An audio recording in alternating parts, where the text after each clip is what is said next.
Hello aspirants, welcome to scholar.com.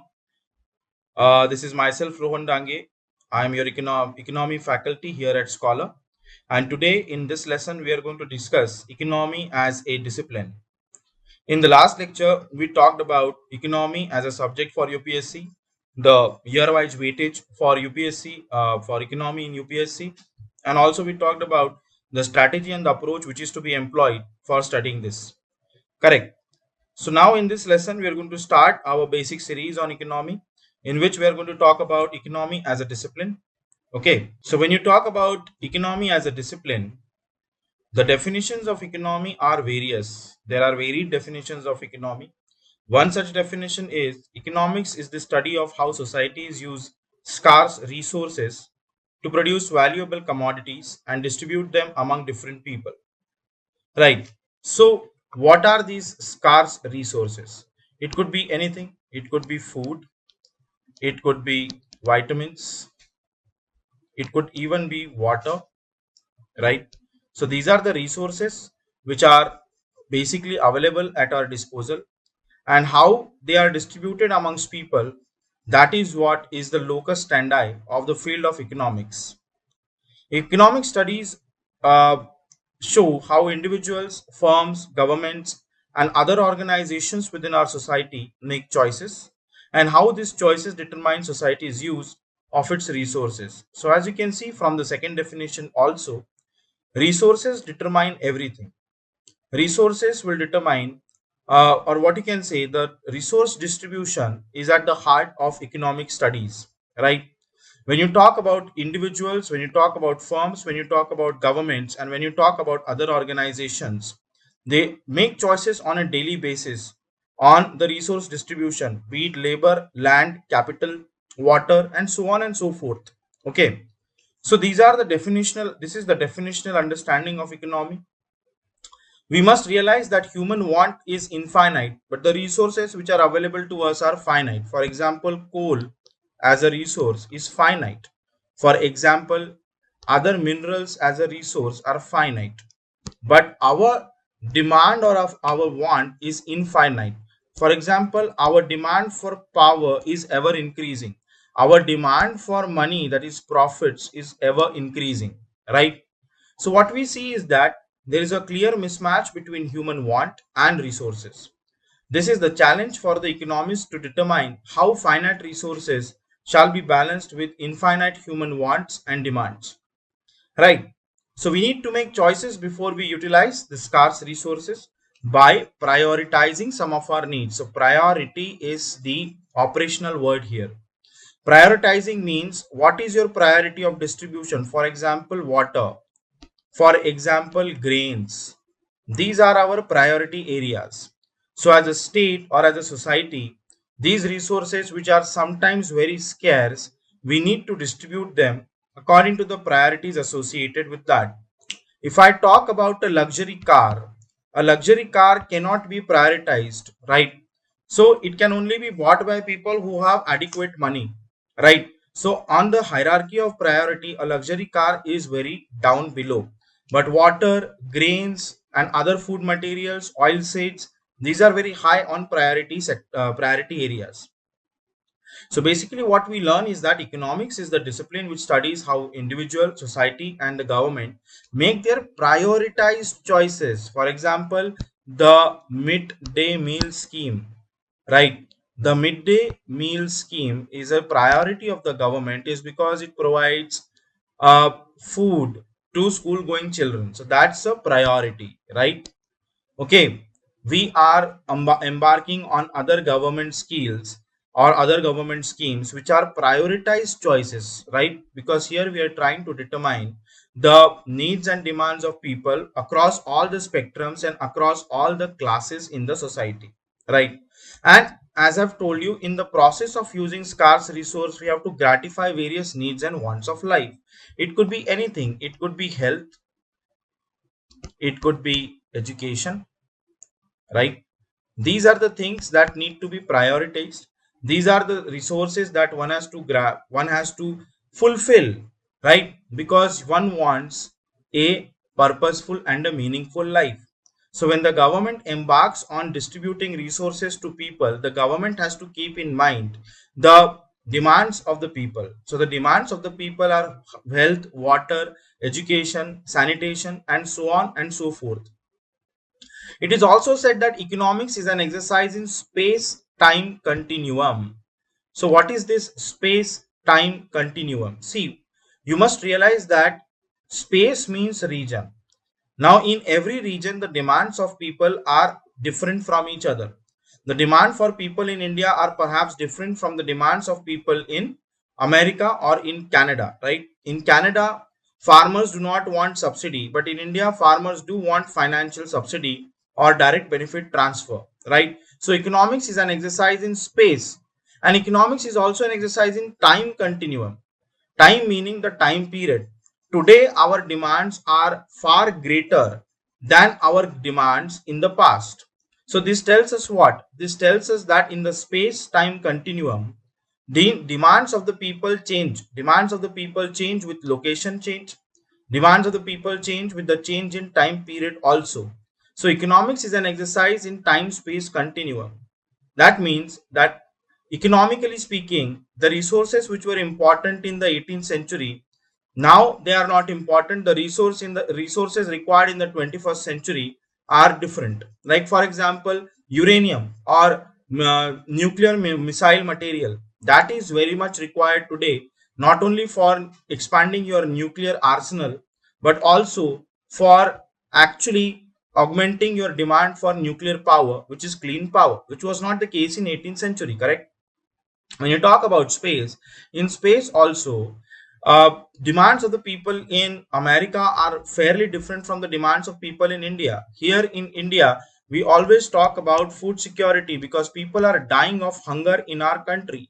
Whereas in America, food security is not an issue. America has an issue of jobs, right? Food security is provided to people over there already, correct? Or the per capita income of people is such that they can always satisfy their demand for food on by themselves, right? So economics therefore is an exercise in space time continuum. So economy is economics at play in certain region. As I told you, there is a locational aspect of every economy. Economy of India is different from the economy of China. The economy of the region, that is South Asian region, is quite different from the economy of Western Europe as well. Correct? So economy is economics at play in a certain region. Economists during the period of evolution of economics have suggested some fixed number of theories and methods of solving economic challenges. What are these fixed number of theories and methods of solving? The methods of solving are basically various types of economy that we talk about. These types of economy could be capitalism, could be socialism, right? So this tells us what? That there are obviously a fixed number of theories and particular methods of solving economic challenges, correct? Many countries select the same remedy and tools to fight the same problems and as a result might have similar or dissimilar results during a given period. Let me give you an example for this. Right. America is a capitalist economy, whereas even England is a capitalist economy. So they are employing the same solutions to the same problems of their economy. But the results are similar, the results are different in different contexts. America is, as I've told you, is facing the challenge of manufacturing and is facing the challenge of job creation, whereas Britain is facing the challenge of trade and tariff. So although same methods are used, their problems are dissimilar to each other. Some results are also similar to each other, like America, per capita income of people is very high. In UK also, the per capita income of people is very high. So that's a similarity or that's a point of convergence between the economies of America and UK, right? So two economies selecting different tools to solve the same economic problems might experience the same results or completely different results. Why is this so? I'll give you an example for this. Right. For example, America. Now, America is using a different tool, that is a tool of capitalist economy, to solve the economic problems associated with job creation. right? And India is using the tool of a mixed economy, not a purely capitalist economy, but a mixed economy. If India is using a mixed economy model, is India able to produce jobs? Yes, India is able to produce jobs with a mixed economy. Is America able to produce jobs with a capitalist economy? Yes, even America is able to produce jobs with a capitalist economy. So these are the same results, but there are different results also. Like for example, when we talk about Spain and United Kingdom does not have a problem of food security, whereas Spain has a problem of food security. But if we take a look at both the types of economies, both are capitalist types of economy. But at the same time, having been capitalist types of economy, their food security situation is very different from each other. That means what? That means that any two economies, when they select different tools to solve the same economic problems, might experience the same results or completely different results also. China has a one party republic, has a socialist type of economy or market led socialism, whereas America has a private sector based capitalism. So both have different tools to solve the same economic problems. What are their economic problems? Again, growth, job creation, and manufacturing. These are the challenges that they are trying to address by adopting different tools. China is adopting the tool of market led socialism, whereas America is adopting a model of private sector participation or corporatism, right? So because of what you can say time space continuum, because of different socio psychological and physical contexts, and because of different types of demography, that is population and its distribution, and because of different geographies also, countries when they adopt different tools might experience the same results or completely different results. Okay, so the crux of the discussion lies in the fact that economy basically evolves through a time space continuum, as we have discussed in the previous slide. Okay, now moving along, economic theories are expectations of human behavior about their economic activities, and as human behavior depends greatly on money, internal and external factors and the results are likely to show diversities. I'll just give you an example for this. Right, if you talk about human behavior, the behavior of Americans is of consumption. America is a consumption economy. So their spending patterns are different. Like for example, in America, they will buy an iPhone, correct? So when they buy an iPhone, they do not buy an iPhone because they have lost their phone, or because their phone is disabled, or their phone is physically damaged. It's because iPhone has launched a new product. That is their reason to buy a new phone. Whereas if you talk about Indians and the behavior of consumers in India, we do not buy a phone simply because a new model is launched. We buy a phone only when our phone is jammed, only when our phone is physically damaged, or only when the software within our phones crashes, right? So obviously the human behavior also determines economic activities. In America, it is market capitalism, right? They will buy as much as they can, right? In India, we do not have a capitalism. We have mixed economy where we focus on savings, right? We are an economy which focuses on savings. Okay, so human behavior is vastly different as geographies change, and because of that also economic theories will also change, and the results may also show diversities, right? For example, the level and quality of natural resources. These natural resources are very few in some countries, but in some countries the quality of natural resources is very high. Like for example, Saudi Arabia is endowed with a natural resource called as oil, and that has enriched the economy of United Arab Emirates and Saudi Arabia, and even Iran and Kuwait, right? So it's only because of the occurrence of oil in a natural form that these economies are able to flourish, right? Another thing that it depends upon is the quantity and quality of human resources. See, you must understand that human resources are vital to making or breaking an economy. If India has huge human resources because we have the highest number of graduates every year, and that gives us a high quantity of human resources available to be employed. But when you talk about qualitatively speaking, a normal graduate of Germany is very well placed to solve a problem of automobile if he is an automobile engineer than his counterpart in India who is also an automobile engineer. So in Germany, you see the quality of resources because of higher quality of education is very high. So in India, quantity of human resources is very high, whereas in Germany, the quality of human resources is very, very high. Okay. The social stability and political stability of a country is also very important.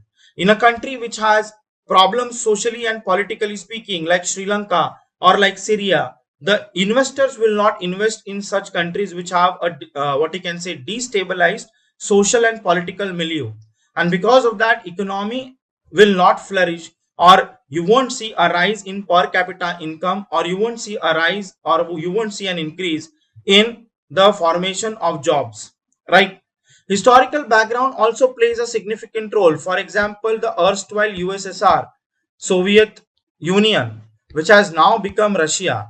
So, Russian economy initially during USSR was called as a planned economy, where they used to plan their economy on a 5-year basis. Somehow, that planning model has now been taken over by market led capitalism in Russia, right? But it took Russia more than 20 years to shed this tag of a communist economy, right? To shed this tag of a welfare driven economy. So the historical background also plays a major role or a major part in shaping or making or even breaking an economy, right? So the psychic make of human resources, humans and their mental makeup also goes a long way. For example, the mental makeup of a majority of people in countries like Pakistan is not conducive to economic growth because they are more religiously oriented. And because of that, their psychic makeup or their mental makeup prevents them from engaging productively in any economic activity. Okay. So, what is the focus of economics then? The focus of economics is basically the betterment of human life on earth, and also it is about improving the living conditions of humanity at large. Okay. So, I'm sorry, there's a spelling mistake. It should be improving. It should not be impressing. It should be improving the living conditions of humanity at large. Okay. So, that is the ultimate goal of economy, as we have seen till now. Now, Adam Smith had written a magnum opus called as The Wealth of Nations in 1776, in which he talked about capitalism, or in which he specifically talked about market and market forces associated with the market. Right. So Adam Smith, when he talks about market forces in The Wealth of Nations, gave us a classical school of economics. Right. Now, what is this market-led economy, or what is this capitalist economy? Let's learn that in the further slides. So challenge of economics is basically it's to fulfill the needs of its population, and the needs could be varying, like food, water, you can say even your sanitation, health, education. So there are various needs of the population. The main challenge of economics is to fulfill maximum needs of maximum people in your country, right? Especially in a big country like India, it is about benefiting maximum number of people with maximum number of uh, government services, or provisioning of services, right? So every population needs to be supplied with some goods and services for survival and well-being. Now, what is required for survival and well-being? Obviously, health is critical, education is very, very critical, right? Sanitation is a must. Okay. Electricity, that is power, is also very critical. So what you see is that for the survival and well-being of every population, certain basic goods and certain basic services are required. For example, education is a service, health is a service, right? Electricity, power is a good, right? Clean drinking water is a good, right? It's a commodity which is to be supplied to people. So these are the basic goods and services which are essential for the survival and well-being of people, right? Every population needs that.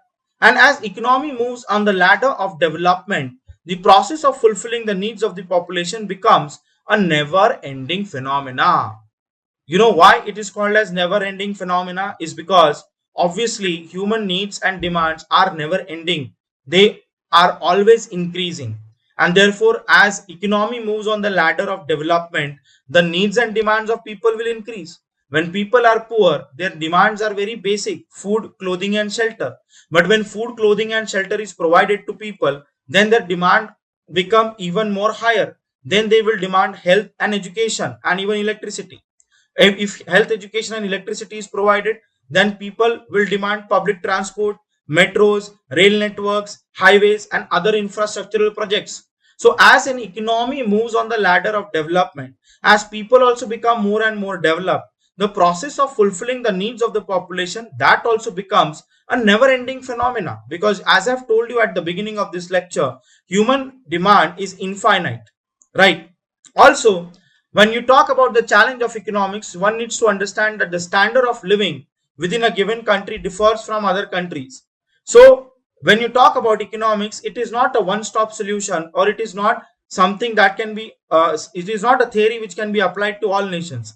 Every nation requires a different dose of economy, a different nature of economy, a different form and shape of economy, right? So the standard of living with a country within a country also differs, because of which the model of economics also has to change accordingly.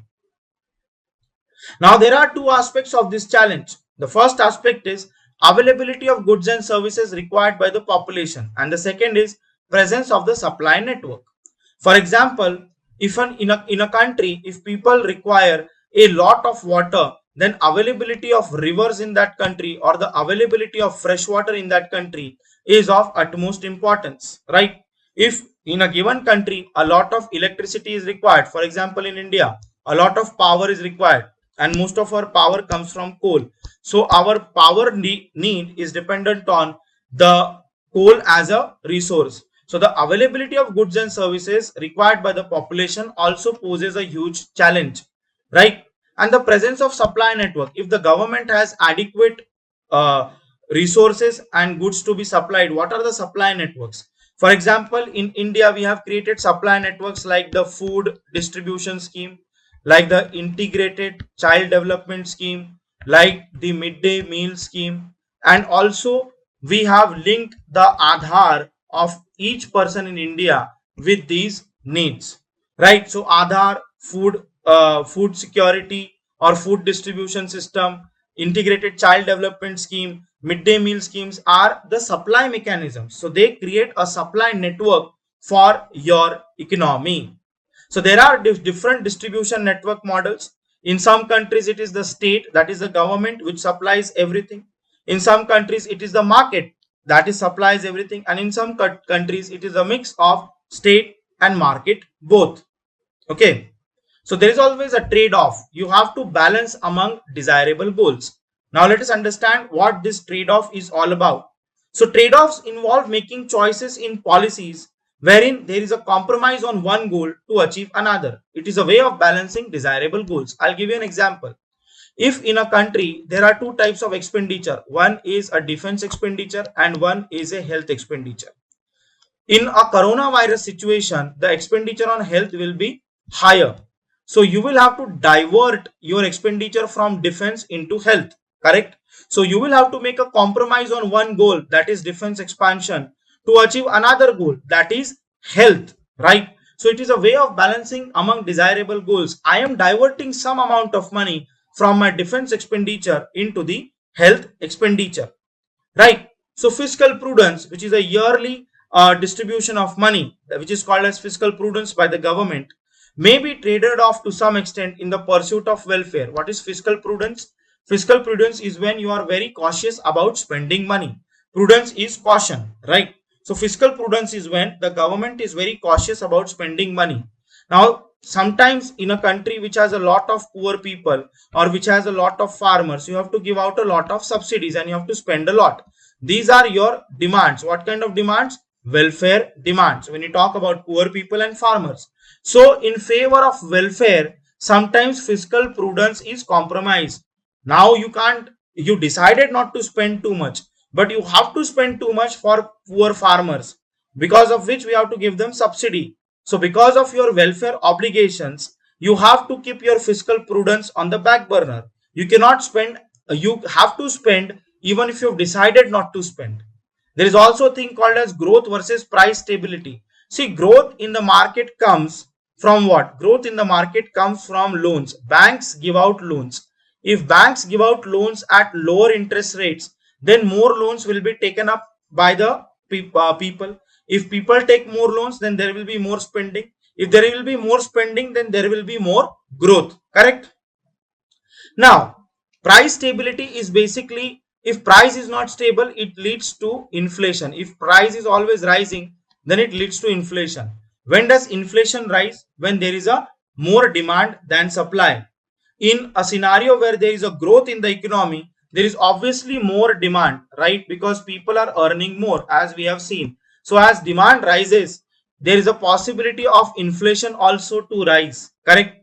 So when you talk about growth versus price stability, you can only fulfill one goal. If you're going for growth, then you have to compromise on inflation. If you're going for inflation, then you have to compromise on growth, right? Always likewise, investment versus social justice. If you, whether you want to invest in infrastructure projects or whether you want to invest in giving education to everyone.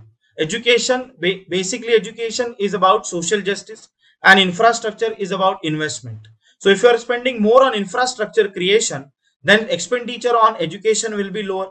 Or if you are spending higher on education, then then your expenditure on infrastructure investment will be lower. So fiscal prudence may have to be traded off. It is always a balancing act among desirable goals. So the concept of trade-offs is related to opportunity cost. Now, what is this opportunity cost? This is something which can be easily asked in the examination. See, opportunity cost, I will explain it to you. When you want to spend something, you always make a list of priority, right? If you have 100 rupees, you will spend 10 rupees on health, you will spend 10 rupees on education, you will spend 5 rupees on movies, you will spend 2 rupees on going out, you will spend 1 rupee on petrol, right? That is your priority. Now, the second choice, which is spending on education. If you give up on education, if you don't spend on education, then you will spend higher on health, correct? Because that was your first priority. So opportunity cost is the cost of the second choice that you did not take, the second option which you did not exercise. Like for in this example, the second option is price stability. You did not care for inflation, you only cared for growth. So the cost which you will incur because of inflation, that is called as opportunity cost. In this case, it is infrastructure versus education. If education is your priority number one, then infrastructure is your priority number two. If you are trading off priority number two, that means if you are not spending on infrastructure, then the cost of that is called as opportunity cost. Means if you had spent on infrastructure, what gains you would have gotten, those gains are considered to be opportunity costs, right? अगर आपने एक चीज नहीं की है, तो वो चीज ना करने का जो खामियाजा है, उसे अपॉर्चुनिटी कॉस्ट कहा जाता है. So that is pertaining to your second choice when it comes to expenditure. Okay. Now there are three types of economics: macro, micro, and mesoeconomics. Macroeconomics studies the entire economy of a given unit, like the public finance, like banking, like inflation, like foreign trade, like climate finance. And microeconomy studies the unit of economy and their behavior, like demand and supply are at an individual level. That when demand and supply at an individual level is studied, that is called as microeconomy. Mesoeconomy studies the intermediate level of economic organization in between the micro and macroeconomics, like the study of a sector of economics like auto, infrastructure. So sectoral understanding is a combination of macro and microeconomy, which is called as mesoeconomy. So guys and girls, I am coming to my lecture, the end of my lecture 1. But before I end, in every lecture, we have decided to incorporate some current affairs. So moving on to the current affairs deck, there is something called as the sovereign gold bonds, which were released in 2015. So these are the government securities which are denominated in grams of gold, and they are substitutes for holding physical gold. So you don't have to buy physical gold, you have to just purchase the government securities. And investors have to pay the issue price in cash, and they will be redeemed in cash or maturity at a later stage. Now, who is the issuing authority? It is the Reserve Bank of India on behalf of government. Again, this is prelims based information. In the prelims, they can ask you who is going to issue the sovereign gold bonds. It is going to be RBI. And who is going to sell it? It is going to be the issuing authority is going to be RBI, but who is going to sell it? It is going to be the scheduled commercial banks or the stock holding corporation of India, right? And even the designated post offices and recognized stock exchange. Again, prelims based information. Now, what are the benefits? When an investor receives the ongoing market price at the time of redemption or premature redemption, that's a benefit, correct? Because gold prices always increase. So at the time of redemption, the price of gold might be high. So you might end up making a profit, right? The risk and cost of storing physical gold are eliminated because you are not buying gold, you are buying government securities. And the investors are assured of periodical interest, right? So you also get periodical interest on a per annum basis. Also, the sovereign gold bonds, that is SGB, are free from issues like making charges and purity in case of gold in jewelry form. When you buy gold in jewelry form, you are always concerned about the purity of the gold and always concerned about the making charges for which you have to shell out extra amount of money. Now, what are the risks associated with that? The risk of capital loss if market price of gold declines. See, if the market price of gold declines, then your return on investment is also going to be low, right? But having said that, an investor does not lose in terms of units of gold which he paid for. So for example, if I bought 5 units of gold for 20,000 rupees, but today the rate has gone down, because of which I am getting only 18,000. So there is a loss of capital loss of 2,000 rupees. But that is in only in terms of money. I will still get 5 units of gold, but at 18,000 rupees and not at 20,000 rupees. So although it's a risk of capital loss, but the units of gold which I have bought, that will not decrease. Okay. So who is eligible to invest? The persons resident in India as defined under the Foreign Exchange and Management Act of 1999. That includes individuals, the Hindu undivided families, trusts, universities, and charitable institutions. Right? These gold bonds, sovereign gold bonds, are denominated in multiple of grams of gold with the basic unit of 1 gram. Right? So minimum is 1 gram. And the tenor will be for a period of 8 years with exit option. You can exit from the scheme from the 5th year, right? To be exercised on the interest payment dates. So although the tenor is 8 years, you can start making your exit from the 5th year itself, right? So the basic unit is 1 gram, and as an individual maximum you can buy 4 kg of gold. As a university or charitable institution, maximum you can buy 20 kg of gold based securities. Okay. So in today's lecture, we have seen the definition of economy. We have seen the focus of economics, the challenges of economics, the trade-offs in balancing among desirable goals. We have understood the different types of economics, and in the current affairs deck, we learned about the sovereign gold bond. Okay. So having said this, now I, Rohan Dange, I am taking your leave, and I will be talking about other aspects of economy in the coming lecture, in which we will be talking about various types of economy. Okay. So this is myself, Rohan Dange, signing off from Scholar.com. Be safe. Keep practicing your MCQs. Keep learning. Happy studying.